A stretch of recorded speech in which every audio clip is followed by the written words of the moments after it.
The Sea Serpent gift with purchase has officially been revealed, and somehow it's making LEGO Castle fans even more frustrated. The set itself is decent, although the real question is what this says about the future of LEGO Castle. So let's go over everything you need to know: how to get it, what's good about it, why so many fans still aren't happy, and what this could mean for the future of the theme. It'll be available from July 7th through the 12th, with LEGO purchases over $180, and that includes pick-a-brick orders. If you place multiple qualifying orders, you can even get multiple copies. So if you've been planning a big pick-a-brick haul or have some larger sets on your wish list, this is probably the best time to buy as a Castle fan. Before we get into the negatives though, there are actually quite a few things I like about this set. First, we're getting a remastered Black Knight's shield. It uses the Hyrule shield mold instead of the classic triangular or oval ones, and swaps the original yellow for gold. My only complaint is the shield mold itself. Due to the bar being vertical, it has to sit sideways in a resting pose, which looks a little strange. Still, the print itself looks fantastic, and hopefully it'll eventually make its way to pick-a-brick like we've seen with previous gift with purchase exclusive prints. The ship itself is also really solid. It's a pretty faithful remake of the original Sea Serpent while modernizing the build in a few places. When I first saw the leaked images, I honestly didn't have many complaints, but after talking with other Castle fans, there are a couple things I started noticing. The biggest one is the sail. The original ship used a trapezoid-shaped sail, and that's a pretty iconic part of the set, while this version uses a simple rectangle. It still looks good, and I'm definitely glad LEGO used a cloth sail instead of the brick-built version from the Ideas submission, but matching the original shape would have been a nice touch. The other thing missing is the crank that let you move the oars. It's not a huge loss, but it was a cool feature from the Ideas submission that would have been nice to keep.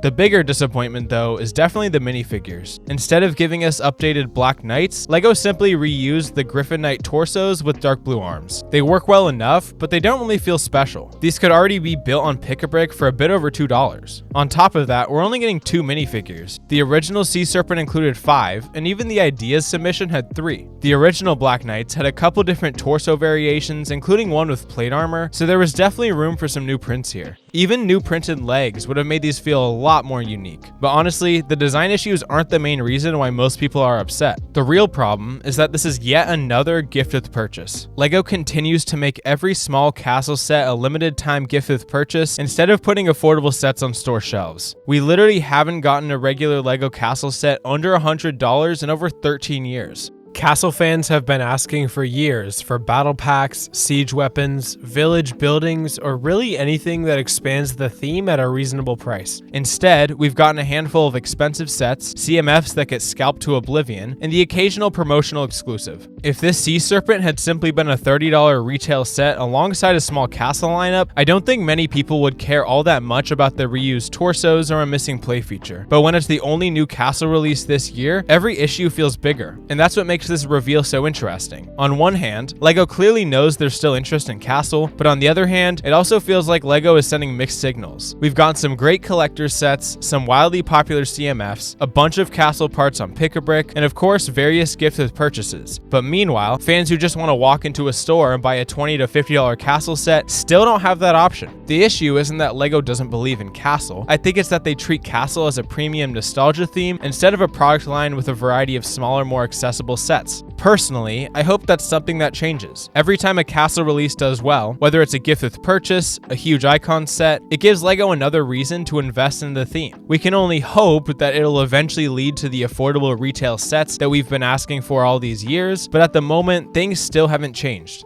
As for the Sea Serpent itself, if you already have LEGO purchases planned, I think it's an easy gift with purchase to recommend if you're a Castle fan. But I also completely understand why so many fans are disappointed. This really isn't just about the Sea Serpent itself, it's about years of asking LEGO for affordable Castle sets and still feeling like the theme is being treated as an afterthought. We have a couple Castle CMFs coming in Series 30, as well as some various Bricklink Designer Program sets, but hopefully we see some bigger announcements for the theme in the near future. 2028 is the 50th anniversary of LEGO Castle after all. But anyways, let me know what you think down in the comments. Are you planning on picking this one up, or are you gonna skip it? If you want to stay up to date on everything LEGO Castle, make sure to subscribe. And as always, thank you for watching.